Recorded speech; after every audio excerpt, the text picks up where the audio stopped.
Assista agora mais uma entrevista do site Espiritismo BH. Espiritismo BH está na residência de Pierre Etienne G, em Paris.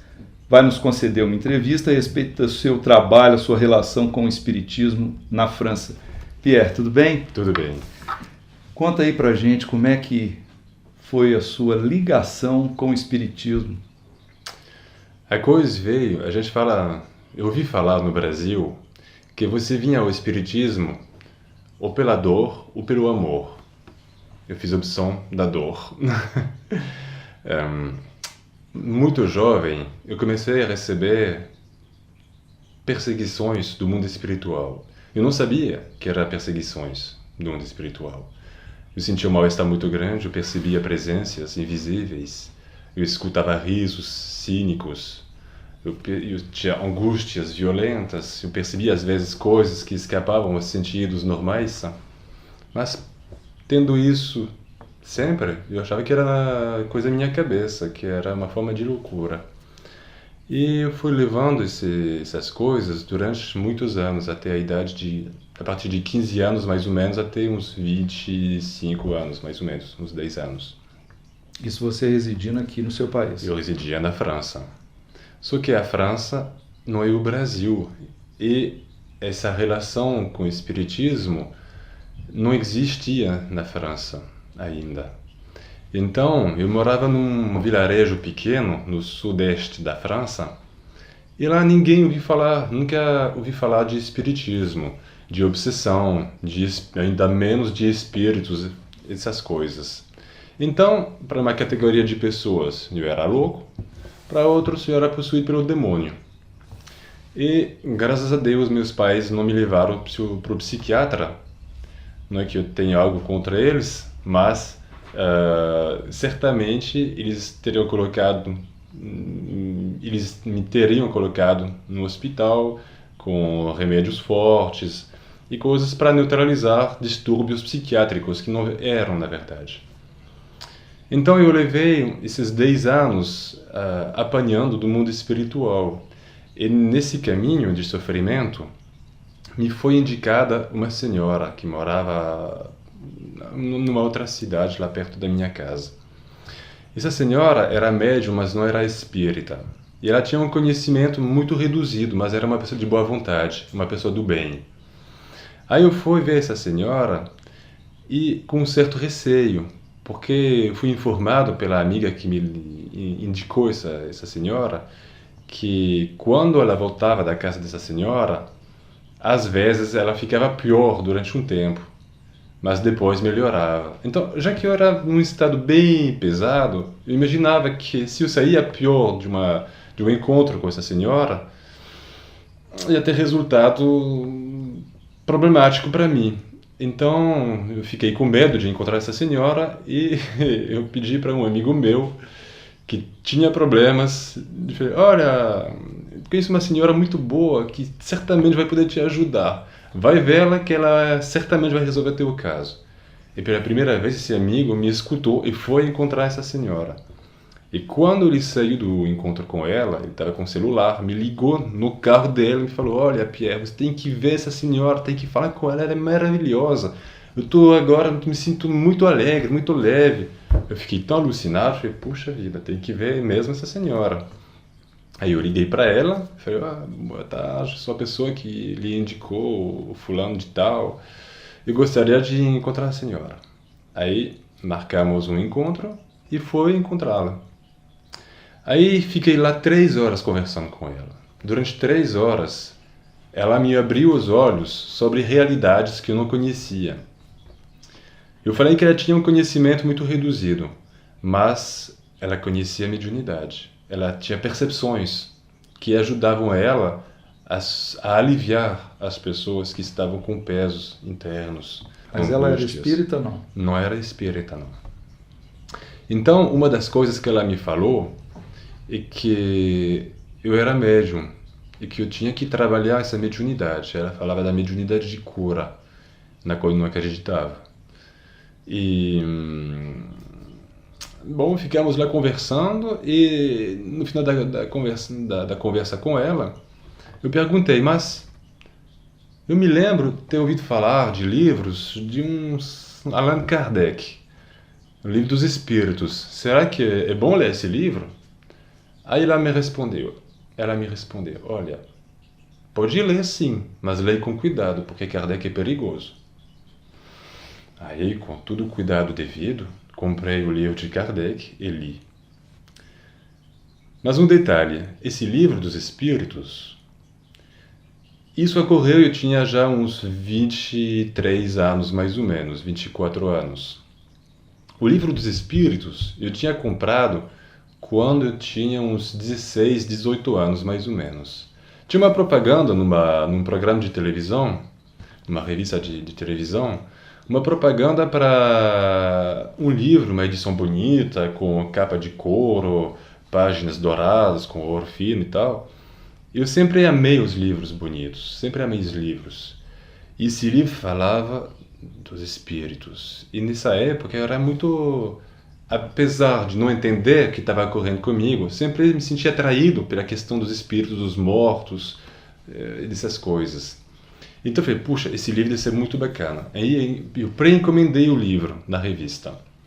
Aí 6 meses depois, eu tinha esquecido disso, recebo um pacote pelo correio e era o tal de Livro dos Espíritos. Aí eu abro o pacote assim, tudo febril, tudo excitado.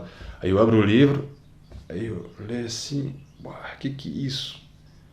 Um cara vai fazer pergunta para espíritos e espíritos respondem? Mas que tolice é essa? Fechei o livro. Nem sabia que Kardec era morto desde muito tempo. Eu falei, puxa vida, esse cara quer se aproveitar dos crédulos para se enriquecer. Aí peguei o livro bonitinho, coloquei de volta no pacote e mandei de volta para a editora, que tinha a possibilidade de fazer. Não quis mais saber de nada desse livro. E aí, depois, eu falei que era pela dor. A dor me levou de novo a comprar esse livro, mas dessa vez eu li com bastante atenção, pelo fato de ser perigoso. E, bom, eu não vi o lado perigoso do livro, amei bastante, me esclareceu sobre muitas coisas, mas eu precisava saber mais. Então, essa médium me indicou uma amiga dela, e essa amiga, ela tinha uma mediunidade mais clara, mais afinada. Mas, infelizmente, ela usava essa mediunidade para ganhar dinheiro. Então, o que aconteceu? Se você lê o livro Libertação, tem um caso similar. Quando a Margarida procura um médium para ser ajudada, que ela está num processo violento de obsessão, ela procura um médium para ser ajudada e, infelizmente, escolhe um médium que tem escritório que recebe dinheiro em troca do serviço prestado de mediunidade. E, no caso dela, os obsessores dela vão à procura do guia dele, do guia entre aspas, e fazem um pacto com ele. Ele aceita de passar informações para ela e eles vão fazer coisas depois para ele agradar. Ele aceita. Aconteceu a mesma coisa comigo. Eu fui lá, esses espíritos se substituíram aos guias dela e durante cerca de 2, 3 horas, essa mulher fez um trabalho de destruição comigo. Me falou, olha, renuncia a essa busca que está fazendo. Destrói, queima esses livros de Kardec. Esqueça de tudo isso, se prende ao material. Vai na igreja de novo, porque eu era católico, eu tinha desistido da igreja que não respondia às minhas perguntas, às minhas esperas. Volta para a igreja, desista de tudo isso, porque tem um espírito que se demônio existia, ele seria um demônio que se apegou a ti e que quer te destruir, quer destruir tua alma e te tornar uma coisa igual a ele. Eu fiquei arrasado, porque ela me deu pontos muito precisos da minha vida que ela ligava com essa história de demônio de espíritos trevosos. E tudo batia, tudo fazia sentido. Até uma voz que eu escutei no carro, esperando a hora do encontro com ela, que me falou, lembra-se do número 9. Eu escutei essa voz e me acordou, porque eu estava dormindo no carro esperando. Essa voz me acordou com essa coisa de número 9. E ela me falou, olha, quando você fez 9 anos de idade, essa entidade fez um pacto contigo e nunca te deixou a partir daí. Aí tá desesperado. Vixe Maria, eu estou um perigo para todo mundo. Eu estou uma coisa que se torna um demônio, porque eu escutava música das trevas, eu só desenhava demônios, só coisas assim pesadas. Aí eu saí de lá com vontade de me matar, eu vou me suicidar, porque eu sou um perigo para a minha família, sou um perigo para qualquer pessoa que se aproxima de mim. Mas ela me tinha falado que fazendo um trabalho de regressão de memória, não até vidas passadas, mas só nessa vida, eu poderia voltar a essa idade de 9 anos e reconstruir a minha vida sem a presença dessa entidade e assim me libertar dela. E ela me indicou um terapeuta que fazia isso. Aí, meu guia, que nesse momento deve ter ficado muito desesperado, me lembrou essa possibilidade. Aí eu estava com o celular, eu liguei para esse terapeuta e marcou uma hora às 9 da noite no escritório dele. Gente, que terapeuta vai marcar encontro às 9 da noite? Aí eu estava numa psicose total, vou, não vou. Aí meu pai me acompanhou e quando eu contei essa história para ele, ele ficou sorrindo. Achei isso um bom sinal, não é tão grave. Aí ele me falou, não, eu conheço essa pessoa, é um pouco exagerada. Então ele me explicou certas coisas que não tinham muito a ver com o espiritismo, porque ele não conhecia. Mas nessa época eu estava no ponto de viajar para o Brasil, porque tinha encontrado a pessoa que se tornou minha mulher depois, um pouco antes, um ano antes, e ela tinha voltado, ela tinha regressado ao Brasil, e eu ia encontrá-la de novo lá. Então quando eu falei isso para ele, ele falou, então você vai no Brasil, vão resolver teu caso lá. Fica tranquilo que lá você vai encontrar solução para seu problema. Só que ele me falou da Umbanda, não falou do Espiritismo.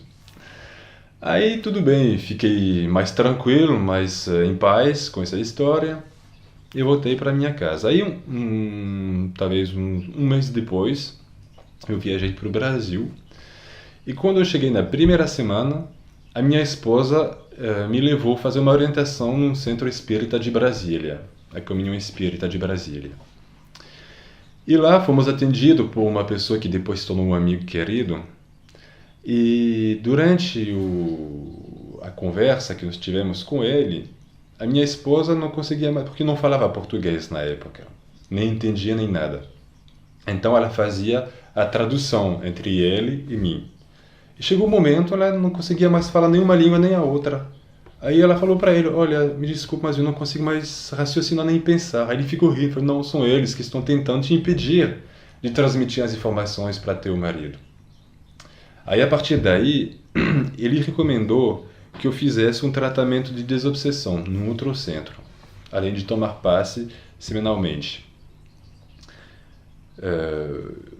Eu estava apavorado com essas histórias de espíritos, obsessão, desobsessão, eu não entendia isso, para mim era tudo estranho, tudo novo, então eu estava meio apavorado. Aí eu fui lá muito receoso nesse centro e fui atendido por pessoas que transbordavam de amor, de simpatia. Aí isso era novo, era uma coisa inédita. E esse tratamento de desobsessão, que inicialmente se faz em 4 semanas, para mim foram mais de 4 meses e não resolvia. E no final desses 4 meses, houve um momento em que uma entidade se manifestou e pediu para que eu me perdoasse o meu passado. Que eu tinha aprontado muito, mas que eu tinha que me perdoar. Mas eu falei, puxa, como eu vou me perdoar uma coisa que eu não me lembro? É muito difícil isso. Até que eu gostaria de me perdoar, mas como? Aí a dirigente desse grupo espírita fazia trabalho de regressão no escritório dela. Aí foi lá com ela fazer esse trabalho. No início tudo bem, podia ter minhas vidas passadas, mas chegou um momento que eu comecei a estranhar o que estava ocorrendo. Eu contava vidas, mas eu tinha a sensação que não eram minhas vidas, eram vidas de outros. E eu me abri dessa dúvida para ela, e ela me falou que eu estava misturando as coisas entre o centro e esse trabalho, que era outra coisa que não tinha nada a ver. Mas na semana seguinte eu fiquei encucado com isso. Aí na semana seguinte, era uma médium muito sensível, ela percebeu que tinha algo que estava acontecendo. Ela me perguntou, tá querendo falar comigo? Aí eu falei, sim, eu quero. Tenha certeza que eu incorporo espíritos no momento das regressões. Aí ela me perguntou, mas por que você tem a certeza? Eu falei, eu sinto que é diferente, eu sinto uma vontade externa à minha vontade. Aí ela me falou, é verdade, eu acho também que você incorpora espíritos. E nesse momento, eu incorporei um espírito que começou a rir, daquele rir demoníaco. Comecei a tremer, a espernear na mesa de regressão. Aí ela chamou alguém para me dar paz, fizeram prece para me acalmar e não fizemos mais regressões. E a partir daí ela me falou que íamos parar a desobsessão e que eu tinha que aprender a lidar com a mediunidade. Que esses espíritos que iam atrás de mim usavam da mediunidade para me perseguir. Então, enquanto a ferramenta estava solta, eles podiam fazer o que quiserem, que eu tinha que controlar para bloquear esse processo de perseguição. Então, a partir daí, mudei, passei a trabalhar, a estudar e a controlar a mediunidade. E depois de mais de um ano de treinamento, eu ingressei no grupo onde eu fui tratado. Aí eu passei de ajudado a Trabalhador, né? trabalhador. E foi uma experiência muito boa, porque eu fui sensibilizado pelos dois lados da problemática da obsessão. E isso me tocou muito, porque eu sempre pensei nas pessoas, é um sofrimento enorme. Só quem passou por isso pode entender. E tem tanta gente que precisa aqui no Brasil, tudo bem, mas eles têm os centros para ser ajudados. Mas na França não havia essas coisas. Eu passei 10 anos sofrendo uma obsessão que podia ter me levado ao hospital psiquiátrico ao suicídio, sem ter a menor possibilidade de ter um grupo espírita para me ajudar, porque isso não existia na França. Então, essa questão da obsessão me sensibilizou muito. E hoje em dia, na minha vida, é uma prioridade na seara espírita de, a minha vez, sensibilizar as pessoas em relação a esse problema tão pugnante da obsessão, do sofrimento dos obsidiados e também dos obsessores. Porque atrás da obsessão, o obsessor também está sofrendo. Sem dúvida. Pierre, qual a relação do francês hoje com o espiritismo? Tensa. Tensa, porque se você falar de espiritismo para alguém na rua, a pessoa vai ficar um pé atrás. E que clica comigo isso aí com essa questão. Porque espiritismo é visto como mensageirante, como brincadeira com o corpo. Como, parte fenômeno, né? a fenomenologia, Ouija board, essas coisas. Então, tem um mau entendimento em relação a isso. Isso porque não houve, na França, uma história contínua do espiritismo.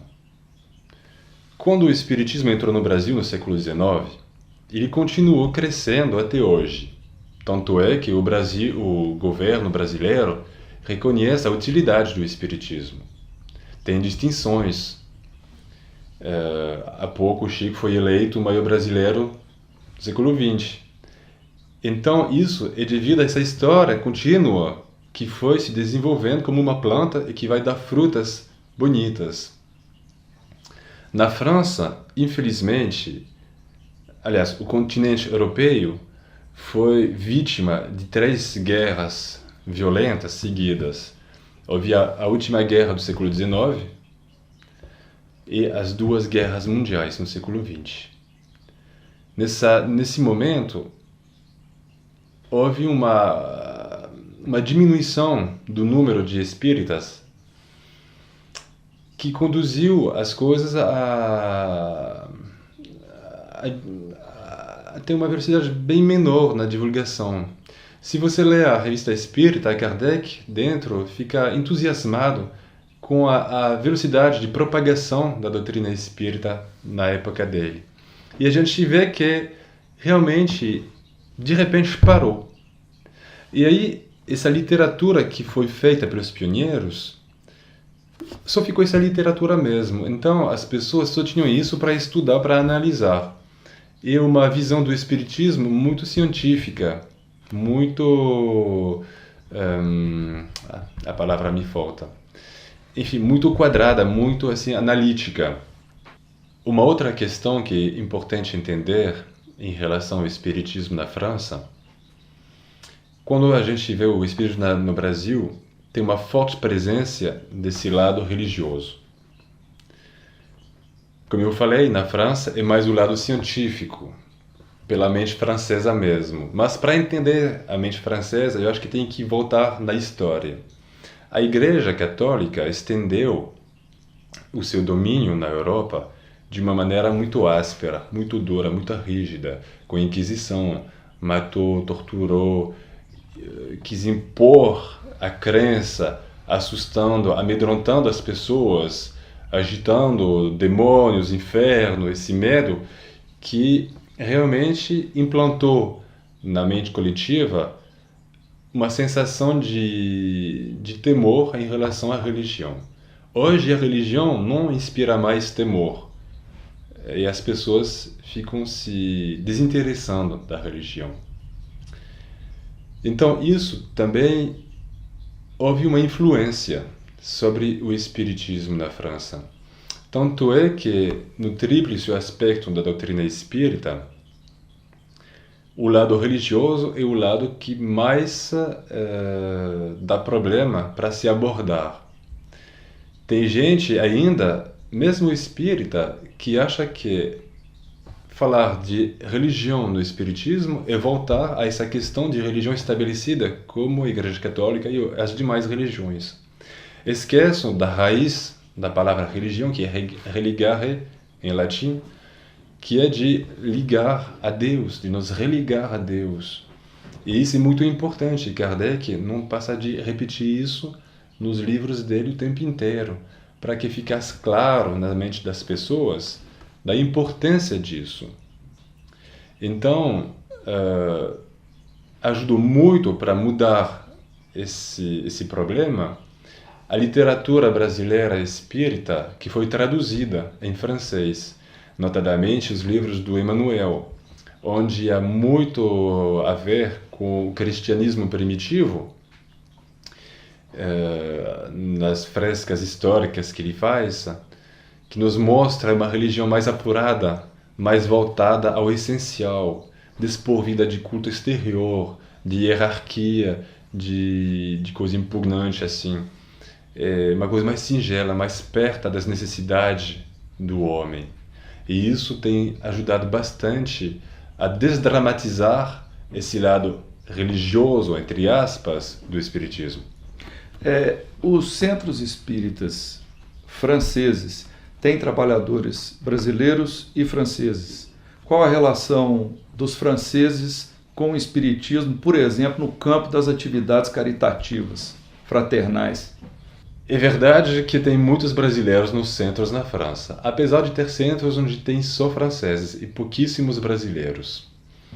Aqui em Paris, por exemplo, temos bastante brasileiros porque há muitos brasileiros vindo para estudos em Paris. Então a gente tem bastante brasileiros. E esse encontro se faz numa... É claro que, como a gente falou, tem de um lado a mente mais cartesiana do francês e a mente mais voltada ao sentimento do brasileiro. Mas a conjunção dos dois ocorre sem problema. Eu nunca vi acontecer dificuldade de relacionamento em relação a essas diferenças. Agora, é verdade que a implantação dos trabalhos de caridade nos centros na França é um pouco mais complicado que no Brasil. Porque a gente tem na França instituições voltadas a esses trabalhos de caridade, instituições afiliadas ou não a correntes religiosas, que trabalham em prol dos necessitados. e fica muito difícil até ingressar nesses órgãos, porque tem entrevistas para ver se você dá para participar. Aí você vem com benevolência, com vontade de fazer o bem, de ajudar. E aí eu vi brasileiros me dizendo, mas eu não entendo. No Brasil todo mundo gostaria que eu viesse para ajudar e aqui eu vou oferecer minha ajuda e o povo não aceita. Eles dizem que eu estou aqui para muito pouco tempo, então não vale a pena porque vão perder tempo me ensinando o funcionamento, meu francês não está suficiente, etc, etc. Aí eu vi isso acontecer várias vezes. E esse lado bem quadrado do francês, que às vezes dá problema. Por exemplo, no Brasil tem muitos orfanatos para criança e eu me lembro de um centro que eu frequentava e a gente ia no orfanato para visitar as crianças, para brincar com elas, trazer um pouco de atenção, de carinho. Na França, impossível. Eu procurei, no âmbito do nosso centro, eu procurei me informar. Foi no ano passado, chegando no Natal, eu estava querendo que a gente que a gente recuperasse brinquedos, roupas, para ver se dava para entregar para o orfanato aqui. Aí eu procurei na internet, orfanato Paris, nada. Falei, gente, será que não tem ninguém, não tem nada para isso na França? E nada. Aí fui perguntando para pessoas e tal, aí eu descobri que as coisas eram ultra protegidas. Você não tem acesso às crianças. Você pode até oferecer coisas, mas você nunca vai ter um relacionamento direto com o orfanato. Idosos, mesma coisa. Quer ajudar idosos que estão em residências de idosos? Não dá. Porque tem um medo que você se aproveitasse da fraqueza deles para sugar o dinheiro, roubar e tal. Então, essa questão da caridade está ficando bem difícil se aplicar. Mas, embora isso, tem grupos que conseguem implantar nas tarefas deles trabalho por exemplo, de distribuição de sopa ou de roupa, porque, especialmente em Paris, tem muita gente na rua. E tem trabalho para ser feito. Nós percebemos isso aqui realmente. Uhum. Pessoas nas calçadas, como às vezes a gente se vê muito no Brasil. Uhum. Pierre, com relação à tradução de livros do português para o francês, você parece que se envolveu bastante com isso. A França tinha uma certa quantidade de livros espíritas que foram escritos pelos pioneiros entre o século XIX e a primeira parte do século XX. Mas era basicamente sempre os mesmos assuntos revisitados. E faltava algo. Quando eu fui morar no Brasil, eu não falava a língua portuguesa. Eu nem lia, nem entendia, nem nada. E um dia, entrei numa livraria espírita e eu fiquei abismado, alucinado.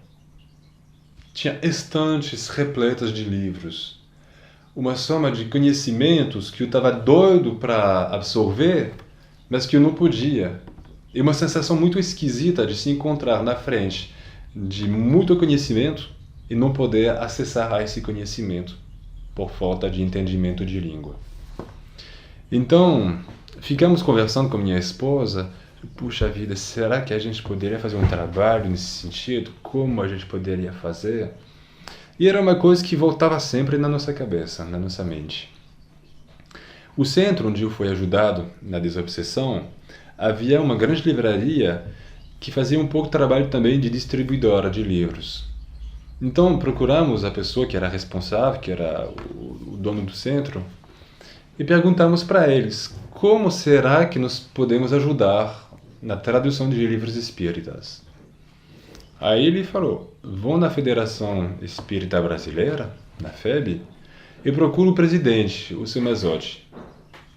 Bom, nos conhecíamos a federação por passar na frente o tempo inteiro, morávamos perto, mas nunca tínhamos entrado e não conhecíamos o Sr. Nestor Mazzotti. Aí um belo dia resolvemos ir lá. Fomos lá, tinha uma balconista, fomos falar com ela e pedimos para ingenuinamente falar com o Sr. Mazzotti. Aí ela perguntou, mas qual é o assunto? Aí falamos para ela, gostaríamos de traduzir livros espíritas em francês. Tudo bem. Aí ela ligou no outro prédio da federação, onde tem o escritório dele, e informaram que ele estava descansando no jardim. Só que quem conhece o Nestor Mazzotti sabe que raras são as vezes que ele está descansando no jardim da FEB.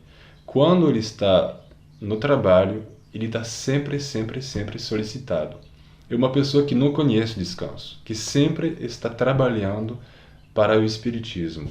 E no momento preciso, onde nós fomos à procura dele, sem saber quem era ele, nem como ele estava comprometido com os trabalhos, ele estava sem ocupação. Ninguém estava à procura dele, estava disponível. Aí para nós era uma coisa normal, a gente nem se questionou a respeito. Aí quando ele soube da nossa presença, ele veio no seu encontro, explicamos para ele a nossa motivação e ele nos conduziu até o escritório dele, onde a gente conversou bastante, explicando tudo que eu acabei de contar sobre essa sensação, essa frustração de ver esses livros numa língua, quando no outro país, no meu país, não havia possibilidade de ter todas essas coisas. E foi muito engraçado porque ele estava muito desejando que fosse feito um trabalho semelhante. Então ele falou, é a providência que está te mandando para a gente. Bom, ele entregou para a gente o livro do André Luiz, Os Mensageiros. Voltamos para casa com minha esposa, tudo excitados com esse avanço na nossa vontade. E ela começou, porque ela fala muito bem francês e escreve também, ela começou a escrever tudo à mão, sem computador, o livro em francês. Só que o francês dela não é um francês que dá para ser publicado dessa forma. Aí, quando ela terminou a tradução dela, eu peguei o material, o manuscrito dela, e eu passei para um francês mais correto. Mais literário. Mais literário. Aí, uma vez esse trabalho feito, entregamos o material lá na federação, fizeram uma análise do trabalho, fizemos ajustes com isso, e quando foi tudo bem, mandaram o livro para ser imprimido, para ser impresso. Aí depois me pediram que eu traduzisse um outro livro, se eu aceitava. Claro que eu aceitei. Esse outro livro foi a biografia em 2 volumes sobre Allan Kardec, escrita pelos José Vantuil e o Francisco Thyssen. Eles precisavam desse livro porque éramos no ano 2004 e havia o Congresso Mundial que ocorreu em Paris, onde foi comemorado o aniversário do Kardec, em 1804-2004. Então eu fiz esse trabalho e a partir daí me pediram para que eu traduzisse a série de livros de André Luiz. Aí me deram no Solar e tudo mais. E foi um trabalho maravilhoso. Foi um trabalho difícil, porque o André Luiz não fala um português simples de abordagem. E quando você está aprendendo a língua portuguesa, aprender com André Luiz é barra pesada. Sem dúvida. Mas foi muito formador, de dois pontos de vista. Por um lado, eu dei ao Espiritismo esses livros em francês. E do outro lado, me deu um conhecimento da língua portuguesa importante, mas maior ainda, me deu um conhecimento da doutrina espírita mais profundo. Porque quando você traduz um livro, você não se contenta de ler o livro. Normalmente o leitor pega o livro, senta e lê. Quando você traduz, você tem que entender cada palavra. Qual é o sentido da palavra? Por que foi escrito assim, essa frase? Para não distorcer na tradução. Exatamente. Então, lendo, analisando dessa forma, você vai fundo nas explicações. E você vai se enterrando desse material todo. E só para a história, eu estava fazendo isso com tanta intensidade, que eu ia trabalhar 10 horas por dia na tradução, que eu passei a falar ao André Luiz, Quando eu falava com os nossos amigos brasileiros, eles morriam de rir. Você estava usando o jargão do André Luiz. O palavreado dele, as formas de frases dele, era muito engraçado. E o povo ria, porque eram palavras em desuso. Era muito engraçado. Então, eu trabalhei exclusivamente sobre a série de André Luiz. Quase eu traduzi toda a série. Outros livros foram traduzidos por outros tradutores que vieram depois. Eu traduzi também um livro do Emmanuel e eu encerrei esse trabalho de tradução com o livro Boa Nova, de Humberto de Campos, todos psicografados pelo Chico Xavier. E esse livro Boa Nova, para mim, foi assim um presente de Deus, como para dizer, olha, agora está encerrando o trabalho, vai encerrar com... Fechar com chave de ouro. Exatamente. E esse livro me emocionei muito traduzindo, porque parece que a gente está do lado do Cristo. A gente sente a presença dele assim com uma intensidade muito forte. Eu recomendo a quem não leu de ler esse livro. Ele já está publicado em francês? Ainda não. Estou aguardando esse livro com uma impaciência muito grande, porque eu falei tanto desse livro para o pessoal do grupo que nós temos aqui, que o pessoal está doido para ler. Cada semana me pergunta, e aí, cadê o livro? Cadê o livro? Cadê o livro? Então, aproveite, se alguém me escuta lá no Brasil, por favor, manda o livro agora para a gente precisa. Vamos aproveitar, então, fala um pouco a respeito do seu grupo espírita aqui em Paris, como que ele funciona, quantas pessoas atuam nesse grupo, quantos brasileiros, quantos franceses. Esse grupo nasceu de um comprometimento que nós fizemos com Deus. A minha esposa trabalha no Itamaraty, no Ministério dos Negócios Exteriores brasileiros. E sempre estamos morando em países mudando. Moramos no Brasil, na Bélgica, na Bulgária e agora estamos na França. E quando a gente estava morando fora da França, sempre falamos, se um dia Deus resolve nos mandar para a França, que era um desejo nosso muito forte, tínhamos resolvido de fazer um centro espírita, que ia ser a nossa prioridade. Então foi uma espécie de pacto que vocês fizeram com Deus. Exatamente. Só que nada escapa a Deus. Deus disse, opa, eu vou mandar eles para a França então. E de repente apareceu a oportunidade, de a maneira mais inesperada, de vir morar em Paris. Tanto é que a gente não acreditava. Não vai dar certo, vai acontecer uma coisa que não vai dar certo. E deu. Aí chegamos em Paris e a gente precisava de encontrar um apartamento bastante grande, porque temos 3 filhos, 2 já grandes que precisam de aposentos separados e um pequeno que chegou depois. Então a gente precisava de muito espaço e mais um espaço para poder se reunir, para fazer o grupo. E aí a gente estava à procura, mas era tudo muito caro ou muito pequeno, não dava. E a gente estava entrando em desespero, então a gente reduzia as nossas vontades, aí passamos de 3 quartos a 2, esperando um quarto grande, e íamos assim descendo, né, na nossa vontade.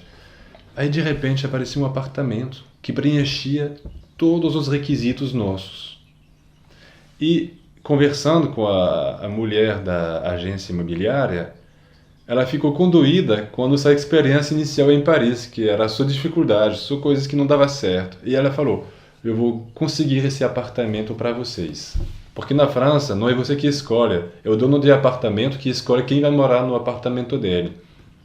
Então, ela fez tudo, ela deu a maior força para que a gente conseguisse. E conseguimos o apartamento. Então eu falei, bom, agora temos um espaço para fazer as nossas reuniões. Vamos aproveitar. Só que como a gente vai fazer? Aí um amigo meu que fazia parte do Conselho Espírita Francês me tinha dado o número de telefone de um senhor que estava à procura de um centro. Eu entrei em contato com esse senhor e esse senhor ficou muito feliz dessa oportunidade. Mas eu falei para ele, vamos esperar um pouco porque estou querendo fazer um curso seguido no tempo, então vamos esperar um grupo maior para que todo mundo começasse no mesmo tempo. Tudo bem. E o tempo passava e ninguém se manifestava. Tipo, senhor, o que está acontecendo? Aí um dia estava conversando, o senhor tinha ligado para mim para saber se tinha várias pessoas e tal. E a gente estava conversando com a minha esposa depois, aí ela falou, mas por que a gente não começaria fazendo tipo um evangelho no lar? A gente convida esse senhor, a gente se junta aqui, os quatro e os três, e vamos começar assim, até esperar mais gente. Aí eu falei, boa ideia. No mesmo tempo, esse senhor que tinha ligado um pouco antes, ligou de novo e me falou, olha, Pierre Etienne, o senhor não falou que quando havia duas ou mais pessoas se reunindo em nome dele, ele estaria presente? Eu falei, pois é, acabamos de pensar numa coisa semelhante aqui. E marcamos para a quinta-feira seguinte se reunir em casa. No mesmo dia, eu recebi um telefonema de uma pessoa. O senhor tem um centro espírita? Eu falei, tenho sim, estamos iniciando um trabalho. Ah, porque estou à procura de um centro e gostaria de ver. Eu falei, olha, a primeira reunião vai ser na quinta-feira que vem. Esse era brasileiro ou francês? Era uma portuguesa. Uma portuguesa. E o senhor era francês. Aí, isso tudo no mesmo dia. Aí, no dia seguinte, eu recebo um outro telefonema. Um rapaz que me liga e fala, olha, eu falei com fulana de tal, me falou que você estava querendo fazer um grupo, eu estou interessado. Estou com minha esposa à procura de um centro, onde você fica? Eu fico no Boulevard Haussmann. Ah, não acredito, eu também moro no Boulevard Haussmann. Aí pronto, mais duas pessoas. Esses eram brasileiros. E aí, de repente, a partir do momento onde a gente falou, bom, vamos tocar o barco para frente, apareceram mais 3 pessoas. Então passamos de 3 a 6 pessoas. Foi a coisa assim mais interessante que eu observei. E começamos fazendo tipo um culto no lar, com o Evangelho segundo o Espiritismo. E aos poucos as pessoas chegaram, estavam entrando em contato, porque no site do Congresso do Conselho Espírita Francês tinha o meu telefone. Então as pessoas que procuravam encontravam um endereço e entravam em contato. E aos poucos o grupo foi crescendo. Nunca cresceu muito, mas está numa faixa de entre 8 e 12 pessoas, mais ou menos, a cada reunião de estudo. Aí, a partir daí, começamos a planejar o curso mesmo, para fazer um estudo doutrinário mais certo. Aí chegou o momento, encerramos o programa do curso, que era um livro de uma brasileira que eu tinha traduzido em francês, e voltamos à base, o Livro dos Espíritos. Bom, muito bom estudar um curso feito por uma pessoa, mas essa pessoa usou a matéria-prima que nós temos aqui, nós vamos aproveitar, e voltamos a esse estudo. E no mesmo tempo, começou a se formar um grupo de pessoas que podiam participar de reunião mediúnica. Então resolvemos fazer um grupo de ajuda aos espíritos necessitados, sofredores. Esse grupo também se reunia aqui em casa. Só que os espíritos que se manifestavam eram, às vezes, muito animados, vamos dizer. E a minha esposa tem 2 filhas grandes que ficavam com medo disso. E começou a dar problema. E, graças a Deus, tivemos a oportunidade de encontrar um outro lugar onde se reunia um outro grupo em Paris que ofereceu que a gente usasse o espaço deles no outro dia que eles não usavam para fazer a nossa reunião lá. Então conseguimos reunião mediúnica. Conseguimos fazer então os 2 trabalhos, estudo aqui em casa e de mediunidade naquele outro lugar. E fomos prosseguindo dessa forma. Só que o grupo de mediunidade foi, pouco a pouco, perdendo pessoas. O casal de brasileiros inicial teve que regressar para o Brasil. Uma pessoa ficou bem doente, com problemas de saúde sérios. Uma outra pessoa teve que ir embora de Paris. Enfim, aos poucos ficamos 2 pessoas. Então eu falei, não, a gente não pode mais continuar. Paramos e resolvemos esperar, era perto do final do ano, resolvemos esperar o início do ano seguinte para iniciar um grupo de estudo e desenvolvimento da mediunidade. Porque isso é uma necessidade muito grande também na França, é ter médiuns equilibrados e entendendo o que significa trabalho mediúnico.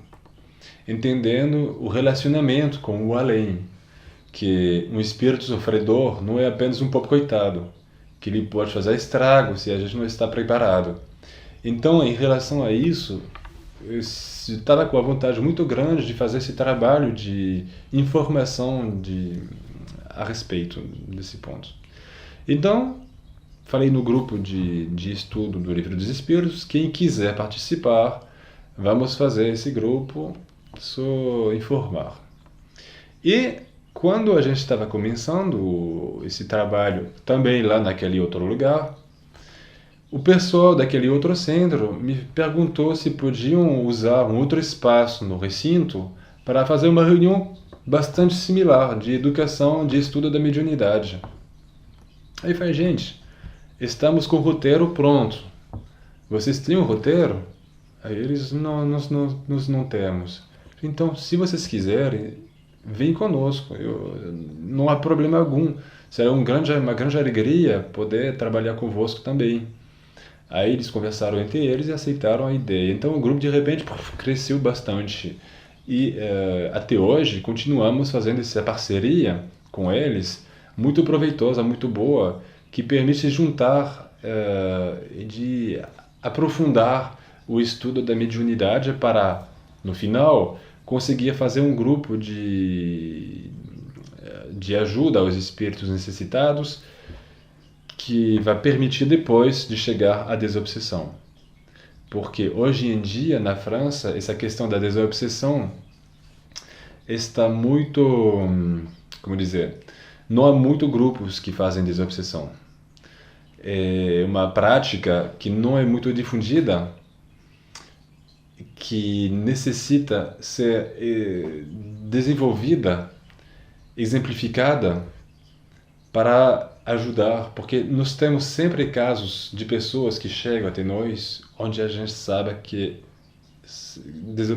é obsessão. O problema é a obsessão. Que a fonte é obsessiva. E a gente fica sem poder fazer nada. E isso é uma frustração e um sofrimento de ver uma pessoa que procura ajuda e não tem grupo. Então a gente recorre a grupos no Brasil. Mas seria muito mais simples se nós tivéssemos grupos aqui para fazer esse trabalho. Então, o trabalho que nós desempenhamos lá com aquele outro grupo é para, no futuro, chegar a fazer um grupo de desobsessão com muito mais pessoas. Assim, se alguém tem que ir embora, se alguém fica doente, não vai parar o funcionamento do grupo. Exatamente, na tarefa. E o grupo vai prosseguindo assim, com um núcleo de pessoa que fica estável e pessoas que entram, ficam um tempo, saem, voltam. Sempre tem um rodízio. É rodízio, assim. Pierre, você é um dos membros do Conselho Espírita Francês. Como é que é o funcionamento disso aqui na França? O Conselho Espírita Francês tem como objetivo de difundir a doutrina espírita de uma forma mais aberta possível e de unir os grupos espíritas que estão querendo ter essa noção de unificação, de compartilhar. Porque percebemos que existem muitos grupos que existem independentemente de uma estrutura federativa e que por falta de material, de conhecimento, de estudo, acabem se perdendo. Então, uma das missões também do Conselho é de ajudar os grupos que manifestam o desejo de ter orientações seguras na implantação de certos trabalhos. Por exemplo, falamos da questão da desobsessão, que falta muito na França. Fizemos um trabalho com os centros do norte da França, tem uma concentração bastante grande lá, e durante 5 meses, uma vez por mês, eu ia lá fazer um curso com eles. Aí se reunia uma quantidade de pessoas de cada centro e fomos ver todos os aspectos do trabalho de desobsessão, começando com os conceitos mais singelos da doutrina espírita, o que é mediunidade espírita, para que ficasse claro para todo mundo, e progredindo, vendo os tipos de espíritos, como tratar com espíritos, etc., para chegar no final, a desobsessão em si. Esse trabalho é muito importante, porque se a gente não promove, os grupos vão querer tentar fazer uma coisa e podem não ter as informações e acabar em situações muito dolorosas. Então, isso é uma das missões do Conselho. E a outra, como eu falei, é de divulgar a doutrina espírita através de todos os meios que nós temos, principalmente a internet, mas também a gente não faz congressos no Conselho Francês, mas a gente tem eventos abertos para tentar sensibilizar as pessoas. Campanhas como tivemos sobre o suicídio, campanhas contra o aborto, aí com palestras feitas fora do movimento espírita para tentar alertar as pessoas e levar a informação fora do círculo restrito do movimento espírita. Pierre, com relação ao movimento espírita francofônico, explica, por favor, do que se trata. O movimento espírita francofônico é um órgão, uma associação, que tem como objetivo unificar as federativas nacionais de língua francesa no seio de um órgão que vai cuidar da parte francofônica. Através dele, tem tarefas como, por exemplo, o preparo de tradução, redação de material de divulgação, tudo em língua francesa, para evitar de sobrecarregar as entidades nacionais de trabalhos, vamos dizer, de preparo de material, porque às vezes uma pessoa vai traduzindo um livro na França, descobre que na Bélgica uma outra pessoa já tinha traduzido. Então, somos poucas pessoas, e se essas poucas pessoas fazem um trabalho em dobro, por nada, é desperdício de tempo e de energia. São quantos países nesse contexto? No momento, tem a Bélgica, tem a França, tem a parte francesa do Canadá também, o Quebec, que está entrando. E a gente está procurando a cada vez mais difundir. Temos também muitos contatos na África. Estão aparecendo pessoas muito dedicadas na África, africanos mesmos, não são brasileiros, são nativos da África, que descobriram o ensinamento kardeciano e que se empolgaram com isso e que estão fazendo muito trabalho de divulgação com os poucos meios que eles têm. Às vezes eles nos mandam fotografias e é muito emocionante de ver tanta pobreza e essa dedicação, esse carinho das pessoas pela doutrina e nessa vontade de divulgar para ajudar os seus semelhantes. Além desses objetivos do movimento francofônico, tem outros objetivos, como, por exemplo, encerrou ontem à noite o 5º Congresso Medicina e Espiritualidade, promovido em colaboração com a AME Internacional, a Associação Médico Espírita Internacional, e o Movimento Espírita Francofônico, que tem como objetivo despertar no meio medical e paramedical, aqui na França, na Bélgica, nos países francofônicos, despertar essa consciência que existe no ser humano outra coisa que matéria, que tem um princípio inteligente, como a gente sabe, que sobrevive ao corpo, e que se a gente tomava em conta esse princípio inteligente, essa coisa além da matéria, a medicina conseguiria resultados muito além do que ela consegue hoje. Então, nós tivemos esse 5º congresso que ocorreu aqui em Paris, sábado e domingo passado, nos dias 27 e 28 de outubro, e que foi um sucesso com palestrantes brasileiros, e foi também um grande avanço.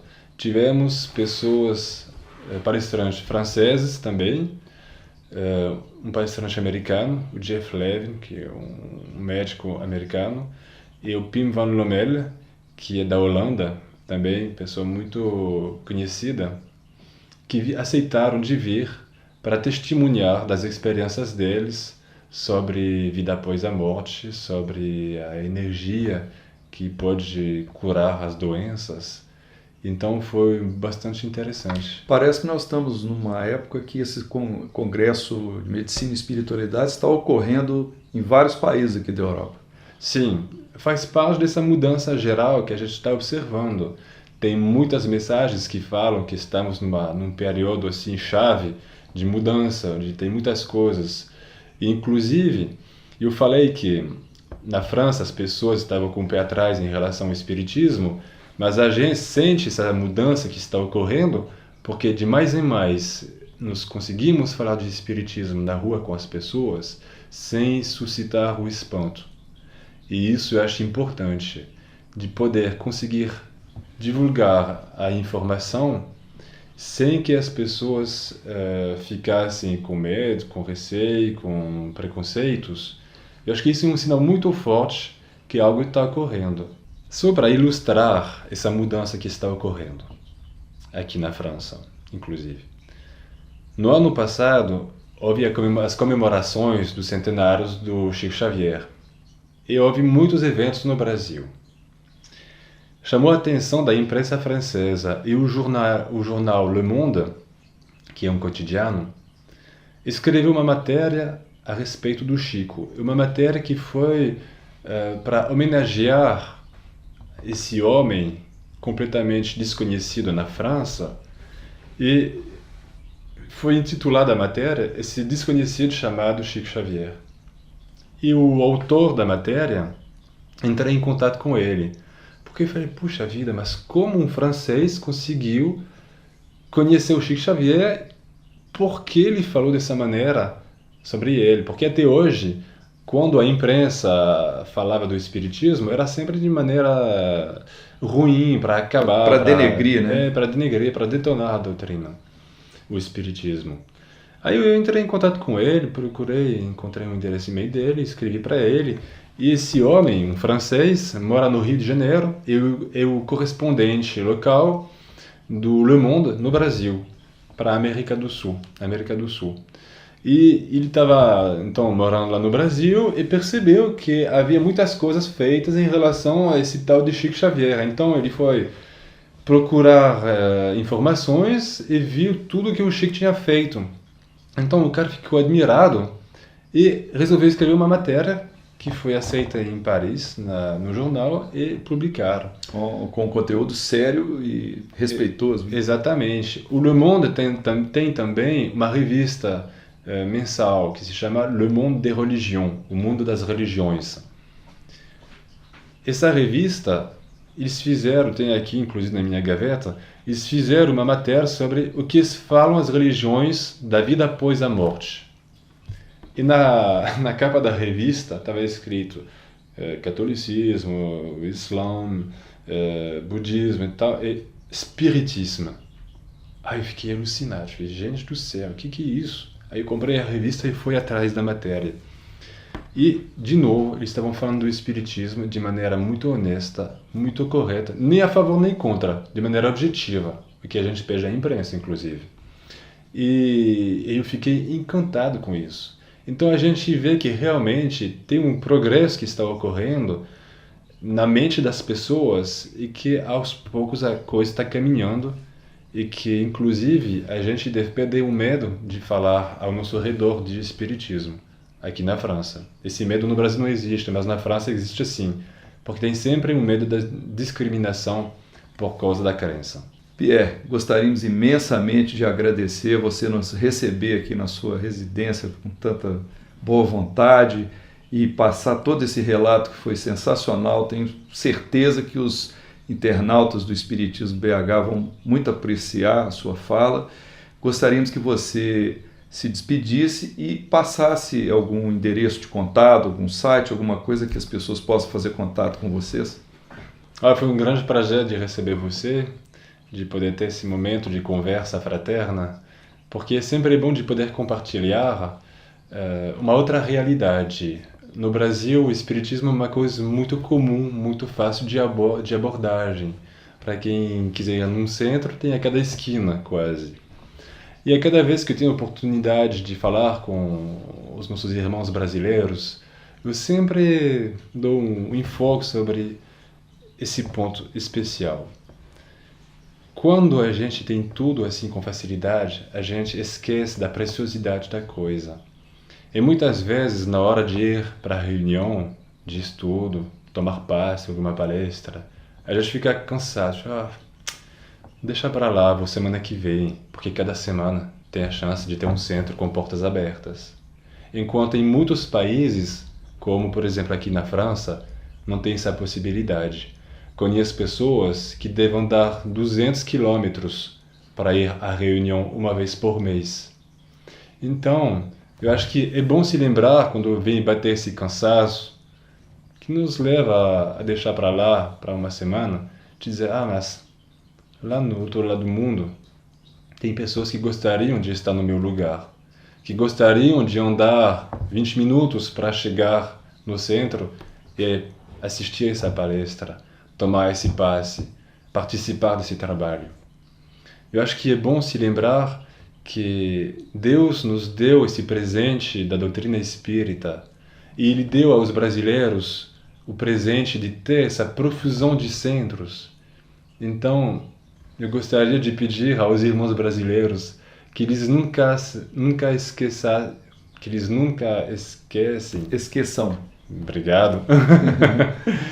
Que é uma oportunidade maravilhosa de ter todas essas possibilidades, Recursos, né? esses recursos de leitura, de filmes.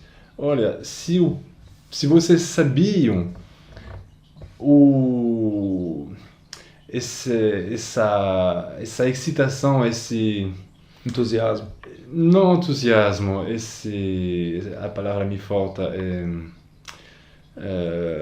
essa agonia quando estreou no Solar no Brasil. Aqui na França todo mundo morria de inveja, todo mundo estava querendo ver, assistir. Você está dizendo o filme Nosso Lar. E o filme no Solar. Sim, entendi. Todo mundo estava querendo. E para vocês brasileiros é muito fácil, era só ir no cinema, só comprar o DVD na loja.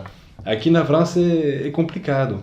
Então, isso era o recado principal que eu gostaria de transmitir, de se lembrar. É muito importante isso que você está dizendo, porque também nos ajuda a dar o devido valor e a devida importância por termos todo esse recurso, essas facilidades, e você mostrando o lado, vamos dizer, da escassez, né, de como vocês gostariam tanto, como uma pessoa como você, de ter isso também, mas são sementes que estão sendo plantadas e daqui a algum tempo, certamente, vocês terão mais acesso, né, a esses recursos. Se Deus quiser. Mas eu acho que Ele vai querer.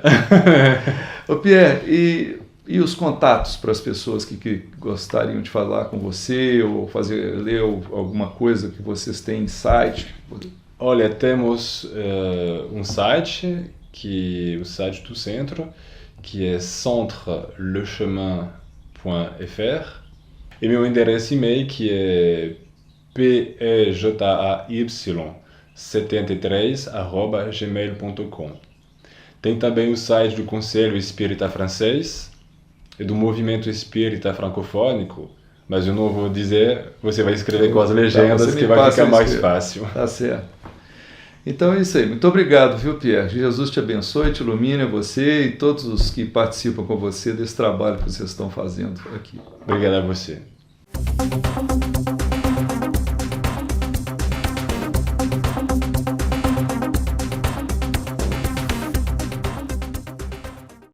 Esperamos que você tenha gostado deste vídeo. Deixe a sua opinião em nosso site.